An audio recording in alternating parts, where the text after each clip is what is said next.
Hey, everybody, welcome into the shed. Jonathan Maas here, and I want to share a conversation with you that I just had with Kevin Schmidt.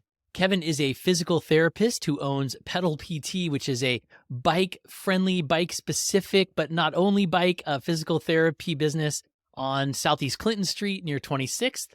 He's been practicing in Portland for many years now, but he has a new product that's just going to be available for sale in the next couple weeks here. It's made in USA, it's being made, and the first batch of them is on its way to PedalPT shortly.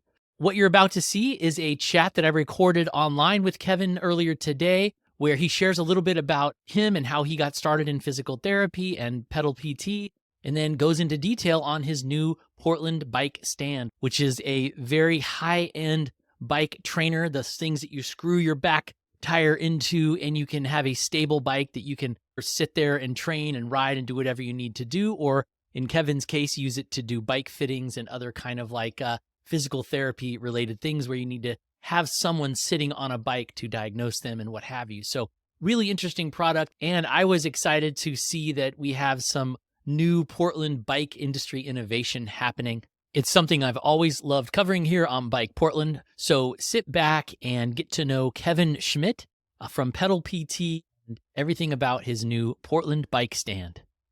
Can you just help folks understand a little bit more about what PedalPT is?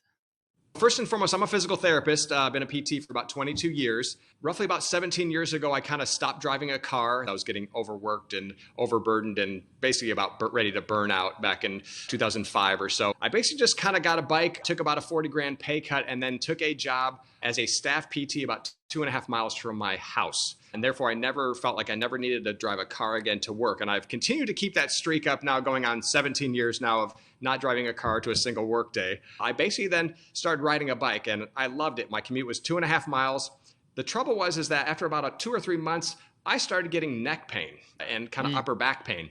Now, I'm a physical therapist. I'm treating patients with neck pain all day long, but for some reason, this riding the bike thing kind of stumped me, and I couldn't figure out what was going on with my neck. I didn't understand what bike fit was, but I wanted to keep riding the bike, of course, as most of us want to. And so I went to all the local bike shops. They kept raising my handlebars and doing all these things, and my neck pain never got better. And basically my light bulb moment occurred, I think it was 2005, 2006, and I was in the bike shop maybe to get yet another stem extender put to raise my bars even higher, and I'm kind of rubbing my neck, and I was like, what the heck, guys? What do you think's going on with my neck? Like, I don't get it. He's like, he stopped what he was doing. He was like, how the hell should I know? I'm not a physical therapist. And it was that kind of light bulb moment. I was like, but I am a physical therapist, but I don't know anything about posture. You get no education at all in bike fitting or cycling or anything specific to cycling injuries in PT school, medical school. So it's something that you have to kind of specialize in. So fast forward, I took some continuing education courses. There was one other PT that was up in Seattle that I had learned some basics of bike fitting. And then I just started a bike fit program at that clinic that I was at. In 2007, I think I became Portland's very first certified bike PT. Was doing great with all that. And then unfortunately in 2010, my father passed away. My father, that's his bike behind me right there. That S-Works was his frame. He passed away in 2010. And so when things like that kind of happen, they kind of rattle you. He was kind of my inspiration for all things cycling. And so this whole bike fit thing was really taking off at the time. My father had passed. All of a sudden, my risk tolerance all of a sudden kind of went out the window. And I was like, you know what? I'm going to open this bike-friendly physical therapy office, whatever that is and whatever that's going to look like. So we pushed forward and then opened up PedalPT here in Portland, right in Southeast 25th and Clinton in 2012. So basically what we do is we do full service PT, orthopedic. Like I said, I've been a PT for 22 years. So we treat non-cyclists, but we do see a majority of cyclists. We do injury care. We also do bike fitting, where we're actually taking bikes, putting them on a stand, making mechanical adjustments to the bike to remedy whatever symptoms they might have. And it can basically occur anywhere in the body. We can get neck pain, back pain, elbow pain, foot pain, you name it, on the bike. And the whole concept of being a bike-friendly PT clinic, I think a lot of people were basically laughing at us initially when we first opened. They thought we were just going to put people on exercise bikes and weren't cyclists themselves, so they didn't quite understand that. But being on Clinton Avenue, I mean, we see anywhere between 4,000 to 7,000 bicycle trips a day go past our office. And statistically speaking, 85% of all cyclists will develop pain related to riding a bike. So you've got 7,000 people going by, 85% of them are eventually going to hurt. This concept of a bike-friendly PT office, if the theory should work, it should work over here on Clinton Avenue. And sure enough, here we are, almost 12 years later. So yeah, it's been great. Yeah, for sure. Love it. So I think most people can understand what physical therapy is. It's not too huge of a stretch in Portland to being bike specific to some degree, right? But then tell me about this bike stand. So this is like a Yes. product that you've made. Like, Yeah. what problem were you trying to solve with the Portland bike stand? What's the story of this thing? When I first opened, of course, we're on Clinton Avenue. And so we see all kinds of bikes and the myriad of unique bikes in Portland. We're talking like 29ers and cargo bikes and fat bikes, e-bikes, double-decker bikes. I wanted to be the clinic that would do a bike fit on anything that would come in the door. So a Franken bike, a 29er, a full squish mountain bike. I wanted to be able to fit all those bikes. And at the time, the current trainer market, wheel-on trainers, do not take anything larger than about a 700C wheel. They're built to only take about 200 pounds of weight. And we would basically break about 2 to 3 Kurt Kinetic trainers a year. By the amount of volume, the things that we were seeing, we were trying to get cargo bikes on them, heavy e-bikes, things that are, and it just wouldn't work. Yeah, for folks that don't know, those Kurt Kinetic trainers are not cheap throwaway thing. Those are pretty high quality trainers for the most part. I mean, Yeah. given what was available.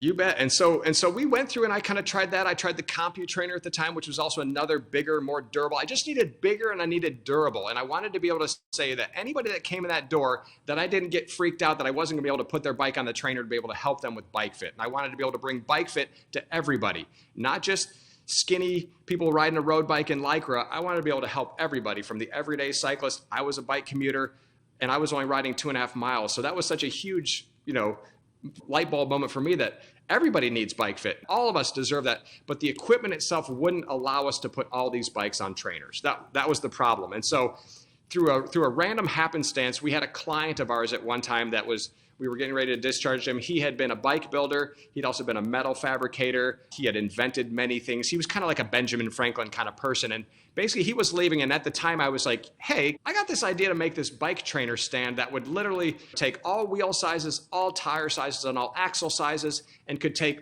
let's say, up to 500 pounds. Could we make that? I mean, nothing's ever been made before. Why don't we just make this? And he said, we could probably work this out. So we went through a couple incarnations about 6 years ago. So when I first came up with the idea, we got a prototype and we started working with that. We modified it, made it a little bit better as well. And I just kind of made this for myself because I was like, I want to be able to help out other people. I want to help all cyclists get bike fit. And whether you're riding a 29er or a fat bike, we can get you on this trainer. We can help you. That was kind of the idea. All of a sudden, I started getting a lot of attention from other bike fitters. And really, the real tipping point was I had one person building these at the time. This was 6 years ago. One person would build them. It would take them anywhere between, let's say 10 to 12 weeks to build one unit.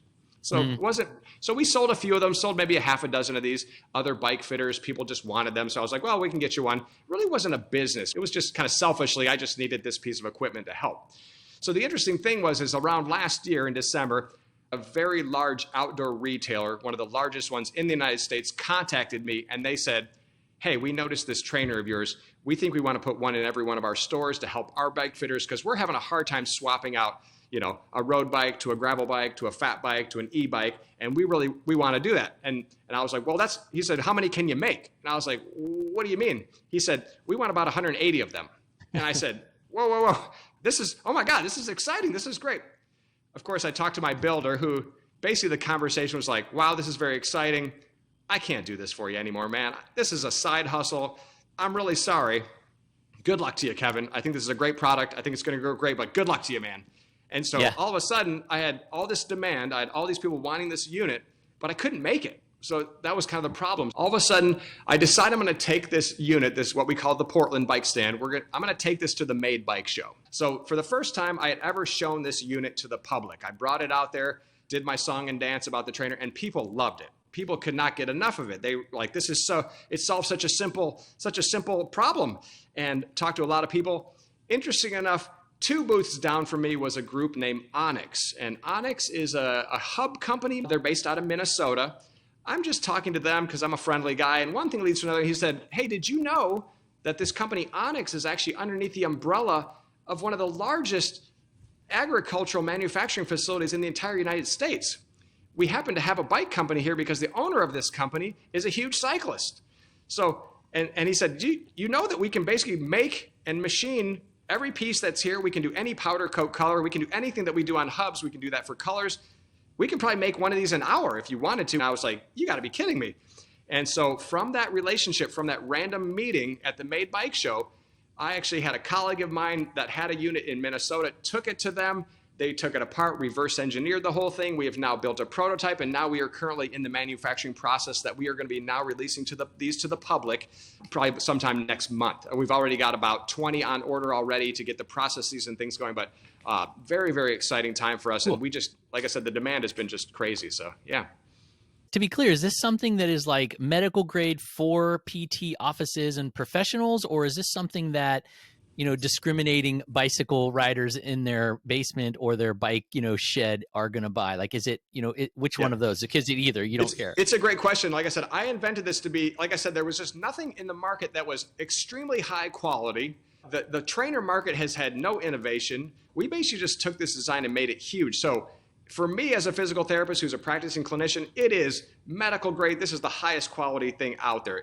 Everything is handmade, everything is laid. The components that we use on it are different than most trainers. But the interesting thing is I built it for myself, bike fitters. What we're starting to realize is that other groups now out there are wanting them. There's certain people out there that want to have all of their bikes be able to fit on the trainer, not just their road bike, but they want to put their 29er on it. They want to put their full squish mountain bike. Maybe they're getting ready for a bike packing race or a bike packing adventure. They want to set this thing up on a trainer and pedal around on this. Right. I've had people in Alaska that had fat bikes that want to train on their fat bike. So there's just a lot. I'm realizing that there's a lot more applications than just I had for bike fitting. And that's what's been really interesting. The whole indoor cycling market has all of a sudden wanted this now for the pure fact of getting bigger riders, heavier riders. Most trainers they cap out at about 250 pounds. They said, do not get on this if you're over 250 pounds. This thing will take 500 pounds. So we're going to try to get more people on bikes, more bikes, et cetera, et cetera. So, yeah. Right. But I mean, you mentioned there wasn't a lot of innovation in trainers, and all I'm thinking is like, but wait, the smart trainer thing has blown up huge, and there's been tons of innovation on that. And so this is not a smart trainer, right? This is kind of a more traditional trainer. It's a unique. So you're still seeing interest, even though this isn't something that people hook up and do Zwift or anything like that. The key is you could do Zwift on this. That's the whole thing. So we sell just the stand. You can use whatever resistance unit you want. All of the kinetic fluid trainers, which of them, some of them have Bluetooth that do provide resistance, watt, things like that. You can strap that onto the unit. It's a very universal bracket. It's about an 85 millimeter wide bracket that you fit the unit on. So a lot of us, we say, just buy the stand. You've probably got an old kinetic sitting in your garage. Take the unit off, put it right on it. So therefore, we're just not wasting things as well. The problem with trainers is not the resistance unit. It's the frame itself. That's where we're missing out. It's not the resistance is the problem. It's the frame needed to be bigger, larger to accommodate basically everything that's growing in the bike industry. Fat bike, e-bike, all these bigger bikes, bigger tires. I see. None of those fit on these old. So the real problem was not really the unit. So therefore, we say you can customize your unit. You can do whatever resistance unit you want, whatever your goals might be. Right. So the trainer market really focused on, everybody was attracted to the technology and all the resistance technology and stuff. And the big players were going all in on that. And maybe some people kind of just forgot about the traditional trainers. So that's number one. And then the other parts of it are, you're saying that the Portland bike stand is it's a higher quality product. And then the versatility, and those are all kind of winning points versus other things in the market. Really interesting. Is there something about the St. John's Bridge that inspired the design? I noticed the color, the logo. Come on. I know you're a big fan of getting out on, and that's a beautiful bridge. I know you love riding out there. I love the St. John's Bridge. It's funny. I don't know if you recall back in the day, back when Breadwinner just started to do the G Road, I was the first guy that actually came up with the St. John's Bridge green. In fact, Ira, who was working at Breadwinner at the time, went down to the St. John's Bridge and actually took paint chips from the St. John's Bridge that we then made my very first Breadwinner. So there's been this connection to me and the St. John's Bridge. I just feel like the St. John's Bridge just represents everything great about you. Just had a great day on the bike. Maybe you're going to cruise home and get some pizza on the way home or whatever, visit some bike shops.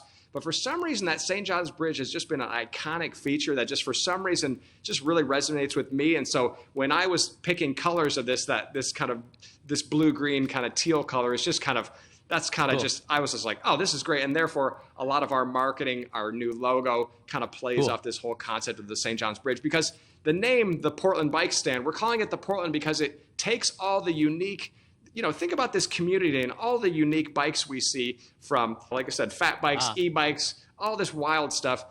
this trainer can take it all. It takes all wheel sizes, all tire sizes, all axle sizes. So we call it the Portland based on, and then like I said, some of even the support bracing on the unit itself represents kind of some of the bracing that we see on that bridge too. So yeah. I was going to say, like, future iterations, if you could add little elements from the architecture of the St. John's Bridge and kind of go down that road. I agree. It's such an awesome icon to incorporate. Well, and the cool thing about this, I was just going to say also, just to speak on your comment about wheel off trainers, like you said, the trainers. So we're also starting to realize there's becoming a huge problem with trainers tipping over. Even on the road bikes, even with wheel on trainers, the Kurt Kinetics and things, there is becoming a lot of people that are hurting themselves. There's also a significant number of carbon fiber dropouts that get broken from when the bike tips out of the trainer. So all of a sudden now we're selling not only the ability to take all wheel sizes, now we're selling safety. We're also selling the inability for this to be tipped over. The stability of this unit is just so much greater than any other unit on the market right now. Is there anything else that you want to add that we haven't talked about the bike stand? No, I'm just very excited to get this out. I've got a website ready to go. I'm just kind of waiting for this first round of 20 to get built, get this all set, and then we're basically ready to go to start selling these to the public. Down the road, what you had talked about, the bracing, a lot of this stuff will eventually be customizable. People will be able to pick their own colors. We can pick your own powder coat coloring. You want to put anodization, because anything they can do on hubs as far as as far as colors, graphics, we can do all that on this unit. So all of a sudden then it becomes customizable. I think another factor we should bring up too is that what we actually use for the equipment, the clamps that compress the unit together are actually made out of brass, that we actually kind of manufacture those and lathe those ourselves. The reason we use brass on this as well is because it creates less friction or less kind of stickiness between the axles and things like that. So it's almost like all these little things that we really look forward to. The two back legs have adjustable height, so we can adjust for leveling the unit on an unlevel surface as well. But otherwise, it's kind of a lifetime kind of thing. It's the last trainer you'll ever buy. I mean, we've got one here at the office that I've used for the past 6 years. I've done over 6,000 bike fits on this thing, and it still looks brand new. It's bulletproof. It's built to last. It's the last thing you'll ever worry about for a trainer. And it just looks attractive too. So it's kind of just a whole different way in this whole boutique world of cycling. So what's going to be the price range here? The magic number here. What's the price range on the unit? Yeah. I mean, this is not a cheap unit at all. This is not a toy. This is a tool as well. So when we first started selling these were $3,000, $29.99. Because of manufacturing now, we've been able to get costs down. So the unit will be selling for $24.99. Every one of those pieces are replaceable, reserviceable. If you ever have a problem with it, we can manufacture that. We make all the pieces. So what I'm really trying to tap into especially is we've got custom bikes. We've got beautiful boutique bikes. No one's ever really tried to go after this boutique-y, high quality, made in the USA bike trainer. Kind of a weird market, right? So I was kind of surprised at how much attention we were getting and how much traction, how much people really wanted these. The people that want these are just dying for these. I mean, I've had people, like I almost get emails, daily to weekly. When are these ready? We're ready to buy these. When you post these, I'm ready to buy. Like, just let me know. Cool. And so it's just been so exciting. Yeah. Yeah, that is really exciting, Kevin. Awesome work, and good to see some Portland bike innovation and Portland bike industry stuff happening. Real quick, can you give folks the website to try to find one of these things and learn more about it? Yeah, so the website will be going live shortly, and I should probably just make it live. It will be theportlandbikestand.com. We're on Instagram as well as the Portland Bike Stand. Cool, Kevin. Appreciate you sharing it with us. Yeah, I appreciate you taking the time, man. This is great.